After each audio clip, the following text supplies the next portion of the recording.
Halo guys, selamat datang kembali di channelku ini. Guys, karena kebetulan kemarin aku baru nonton satu film horor di internet, jadi aku kepikiran ingin menceritakan satu kisah horor kepada kalian yang pernah viral dengan judul Kisah Dukun AS. Jadi kenapa aku pilih kisah ini? Karena kebetulan waktu itu aku masih kuliah di Medan, dan lokasi kejadian itu sebenarnya tidak jauh-jauh amat dari tempat kami kos. Aku dan temanku bahkan pernah kepikiran ingin ikut menyaksikan pembongkaran mayat-mayat oleh polisi. Tapi karena menurut info dari teman-teman yang sudah pergi ke sana, katanya tidak bisa dilihat saking banyaknya orang, jadi kami memutuskan tidak jadi pergi. Tapi guys, pada waktu itu kisah ini benar-benar membuat orang sangat terkejut dan menjadi pembicaraan hangat sampai beberapa minggu. Nah, bagaimana sebenarnya detail kisah Dukun AS ini? Aku akan ceritakan guys.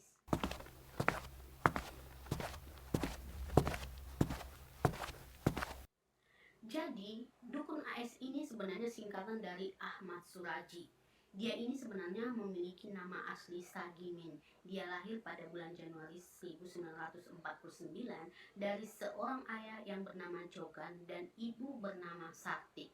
Jadi dia ini merupakan anak pertama dari dua bersaudara, dan ayahnya yang konon adalah seorang dukun meninggal dunia pada saat Sagimin baru berumur 7 bulan. Jadi sebenarnya dia sudah jadi anak yatim sejak masih bayi guys. Nah, di lingkungan sekitar dia ini dikenal dengan nama Nasib Kelewang. Kenapa? Karena katanya dulu dia ini pernah tercebur ke dalam satu sumur dan ternyata selamat guys. Itulah akhirnya dia disebut dengan nama Nasib. Jadi kalau di daerah Sumatera Utara itu, nasib itu sering dimaknai dalam hal positif, yaitu beruntung gitu guys. Jadi mungkin itulah sebabnya dia disebut dengan nasib. Nah, kenapa ada nasib kelewang? Itu karena kemana-mana dulu katanya dia ini selalu membawa kelewang dan bahkan sering mencuri lembu dengan menggunakan kelewang. Nah, persoalan mencuri lembu ini juga pernah membawa dia di penjara guys. Pada umur 27 tahun dia memutuskan menikahi seorang perempuan bernama Tumini. Nah, pada saat inilah dia mengganti namanya menjadi Ahmad Suraji dengan harapan bahwa nama baru itu akan memberi rezeki dan hal-hal yang baik untuk dia. Nah, dari Tumini ini lahirlah beberapa anak laki-laki. Tapi beberapa tahun kemudian dia minta izin kepada ibunya Sakti ingin menikah lagi. Nah, sebenarnya sang ibu Sakti itu setuju-setuju aja bila Ahmad Suraji memutuskan ingin menikah lagi. Yang membuat ibunya marah adalah karena Ahmad Suraji ini ingin menikahi adik perempuan dari si Tumini. Dan bukan itu saja guys, dia ingin menikahi sekaligus dua guys, adik dari si Tumini itu, yaitu si Tumina dan si Ngatia. Jadi inilah yang membuat sang ibu marah. Tapi Ahmad Suraji ngotot bahkan mengajak 3 wanita itu tinggal seatap, dan ibunya bahkan sempat diusir dari rumahnya. Nah, di masa-masa ini Ahmad Suraji semakin getol mempelajari ilmu klinik, dan di kalangan masyarakat dia mulai dikenal sebagai dukun yang bisa mengobati orang sakit, memberi kelancaran bisnis, memperlancar rezeki, menjaga suami dari pelakor, pasang susu, dan hal lain semacamnya itu guys. Entah benar atau tidak, tapi begitulah Ahmad Suraji dikenal di lingkungan sekitarnya. Nah, pada masa-masa inilah menurut pengakuannya setelah di penjara, dia kerap didatangi ayahnya yang konon adalah seorang dukun. Dan bahkan di suatu malam ayahnya itu pernah datang ke mimpinya dan mengatakan bahwa dia bisa memiliki ilmu perdukunan yang sangat sempurna, yang bisa digunakan untuk apa saja, tapi dengan satu syarat, dia harus membunuh 70 perempuan. Dan salah satu syarat wajibnya adalah dia harus menghisap air liur dari 70 perempuan itu. Nah, jadi inilah alasan dia membunuh perempuan-perempuan yang berjumlah 42 orang itu. Tapi guys, di antara korban-korbannya ini ada salah satu perempuan yang sempat hampir menjadi korban tapi kemudian selamat. Jadi kita sebut saja namanya si Betty ya. Jadi ceritanya si Betty ini ketemu dengan salah satu temannya. Dia melihat temannya ini makin cantik, auranya makin bersinar gitu loh. Terus dia tanya, kok kamu makin cantik? Si temannya ini mengatakan, iya, aku baru berobat dari dukun AS. Kalau kamu mau, kamu pergi saja ke sana gitu. Nah, karena dia sangat tertarik dan berminat, pergilah si Betty ini ke rumah dukun AS dan mengungkapkan tujuannya. Jadi di pertemuan pertama itu terjadilah konsultasi biasa antara si dukun AS dan si Betty sebagai pasien. Si dukun AS ini memberikan air minum yang sudah diludahi guys untuk diminum si Betty. Coba kalau waktu itu sudah ada corona ya kan, sudah positif itu si Betty. Nah kemudian dukun Ais mengatakan bahwa masih akan ada pertemuan selanjutnya kalau si Betty ingin benar-benar mau cantik sempurna. Dia mengatakan bahwa si Betty itu harus datang ke perkebunan teh di belakang rumahnya pada malam hari di tanggal yang sudah ditentukan. Pada waktu yang telah disepakati, datanglah si Betty ke kebun tebu untuk bertemu dengan si dukun Ais. Dukun Ais ini juga datang membawa tikar, karung yang berisi dengan cangkul dan peralatan-peralatan lainnya. Kemudian dia menyuruh si Betty ini membuka seluruh pakaian dan tidur terlentang di atas tikar. Jadi pada saat itu si Betty ini sudah rada curiga, ini ngapain kok ritual begini amat gitu. Tapi si dukun Ais ini kembali meyakinkan dia, ya kalau kamu mau memang begini caranya, kalau tidak mau ya silahkan gitu. Nah jadinya si Betty kembali yakin. Nah kemudian si dukun Ais ini menggali tanah untuk mengubur si Betty ini sampai sebatas leher. Jadi menurut dia itu adalah salah satu ritualnya, dia harus dikubur sampai sebatas leher. Jadi mungkin kayak di pantai-pantai itu ya, kita dikubur sebatas leher gitu.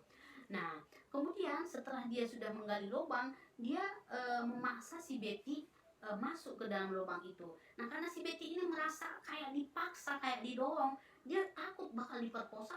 Secara spontan dia mendorong si dukun Ais, sehingga akhirnya si dukun Ais ini yang terjungkal masuk ke dalam lubang yang sudah dia gali sendiri.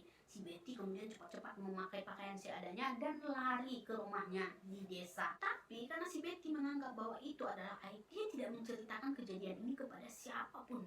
Dia simpan sendiri karena dia menganggap itu aib dan memalukan gitu guys. Itulah sebabnya si Ais ini tetap bebas melakukan kejahatan tanpa diketahui oleh siapapun. Coba kalau si Betty itu curhat ya kepada teman atau kepada keluarga sendiri gitu, mungkin ada korban yang diselamatkan ya. Nah kembali ke topik, sampai akhirnya pada bulan April tahun 1997 ditemukanlah satu mayat perempuan berusia 21 tahun di kebun teh di belakang rumah dukun Ais. Lalu gemparlah semua orang datang ke tempat itu ingin mengetahui itu mayat siapa. Karena kebetulan beberapa hari sebelumnya hilang seorang perempuan bernama Sri Kamaladewi dan tidak ketemu sampai hari ditemukannya mayat itu. Jadi banyak orang menduga apakah itu si Sri Kamaladewi, dan ternyata setelah dilihat betul bahwa itu adalah Sri Kamaladewi. Tapi kemudian banyak orang menuduh, khususnya orang tua dari Sri Kamaladewi, bahwa yang membunuh itu pasti adalah suami si Sri Kamaladewi, yaitu Tumin, yang kebetulan sebelum dia menghilang sempat bertengkar hebat dengan Sri, dan bahkan dikatakan mereka itu sempat pisah ranjang. Nah, akibat tuduhan-tuduhan itu, Tumin sempat dibawa ke kantor polisi untuk ditahan dan diperiksa. Tapi polisi tentu saja tidak tergesa-gesa menentukan bahwa dialah pembunuhnya. Polisi tetap mencari kemungkinan-kemungkinan lain. Sampai akhirnya ada satu warga desa yang bernama Andreas kemudian mengaku bahwa pada saat si Sri Kamaladewi ini menghilang, dia itu pernah mengantar Sri ke rumah dukun AS. Nah, berdasarkan informasi tersebut, polisi mendatangi rumah dukun AS dan menanyakan perihal hal tersebut. Dukun Ais mengatakan ya memang betul Sri Kamaladewi pernah datang ke sini berobat, tapi setelah maghrib kembali lagi gitu. Akhirnya polisi kembali dengan tangan kosong karena mereka tidak punya bukti untuk menjerat si dukun Ais. Tapi tentu saja polisi tidak berhenti di situ saja. Polisi kemudian mengumpulkan kembali data-data yang pernah ada pada tahun-tahun sebelumnya. Karena guys, di tahun-tahun sebelumnya pernah ditemukan di desa itu mayat, tapi kasusnya tidak selesai karena tidak ditemukan jalan terang.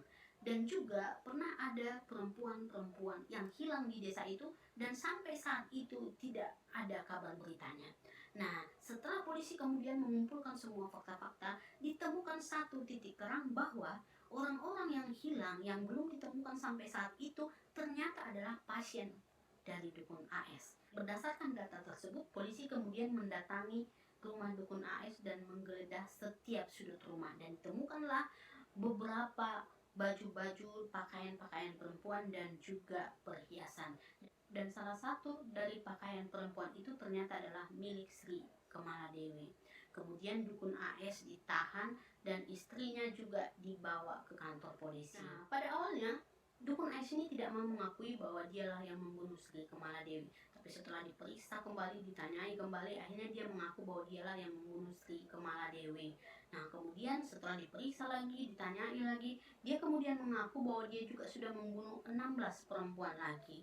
Ditanya lagi, diperiksa lagi, dia mengaku lagi bahwa dia sudah membunuh 42 orang perempuan. Gitu guys. Dan ternyata dari hasil penyelidikan diketahui bahwa istri pertama yaitu Tumini ternyata turut juga membantu kejahatan si suami ini. Sementara istri kedua dan ketiga itu tidak tahu apa-apa sehingga mereka dipulangkan ke rumah, tapi dukun AS dan istri pertama ditahan. Nah guys, jadi di penjara inilah dia mengakui bahwa sebenarnya alasan dia membunuh itu adalah karena perintah ayahnya yang datang melalui mimpi bahwa dia harus membunuh 70 perempuan dan harus menghisap air liur dari perempuan-perempuan tersebut.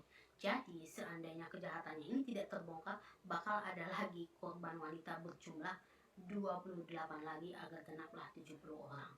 Nah, pada bulan Desember tahun 1997, dia diadili di Pengadilan Negeri Lubuk Pakam. Jadi yang menarik guys, pada saat sidangnya ini banyak sekali masyarakat datang dari segala penjuru untuk mengikuti persidangannya.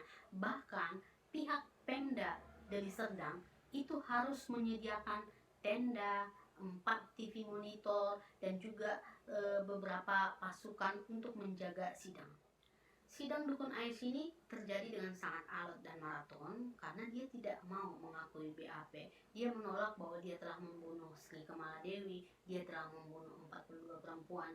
Di sidang ini dia mengatakan bahwa dia terpaksa mengakui itu bahwa karena dia dipaksa selama wawancara begitu guys. Tapi pada bulan April tahun 1998 dia diputuskan dihukum mati dan istrinya Tumini dipenjara seumur hidup. Kemudian dia mengatakan bahwa dia ingin naik banding tapi kemudian ditolak. Dia mengajukan kasasi ke Mahkamah Agung, ditolak. Dia mengajukan gerasi ke Presiden, juga ditolak. Dan pada tanggal 10 Juli 2008, dukun AS alias Ahmad Suraji dieksekusi dengan cara ditembak mati. Begitulah kisah dari dukun AS, pembunuh berantai 42 perempuan yang berumur antara 13 sampai 27 tahun yang terjadi di salah satu desa di Kecamatan Sunggal, Deli Serdang, Sumatera Utara. Mohon maaf kalau ada kata-kata yang salah ya guys. Sampai jumpa di cerita horor berikutnya. Kalau ketemu horor, bye.